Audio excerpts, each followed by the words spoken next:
Hey friends, if the WinX menu is not working on your Windows computer, then please watch this video. I will guide you through the resolutions. The first solution is an SFC scan. Search for command prompt in the Windows search bar and click on Run as Administrator. Type the command sfc space forward slash scan now and hit enter to invoke the SFC scan. The next solution is a clean boot. So search for system configuration in the Windows search bar and open system configuration. Go to the services tab. Check the box associated with hide on Microsoft services. Click on disable all, apply, OK, and then restart your computer.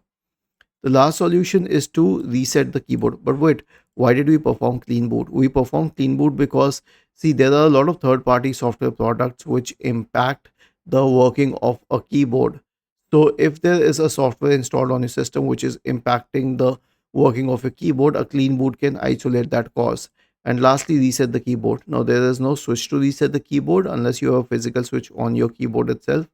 The next option is right click on the start button, select settings from the menu.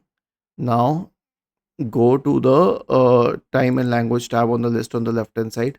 Select language and region. Okay, interchange the languages one. Push one language up and then push the default language up again. Doing this will reset the keyboard. So this is a weird way, but it works. Was this helpful? If yes, then please subscribe to the channel. If not, then let us know in the comment section of the video on how we could help you further. Thank you for watching this video and have a nice day.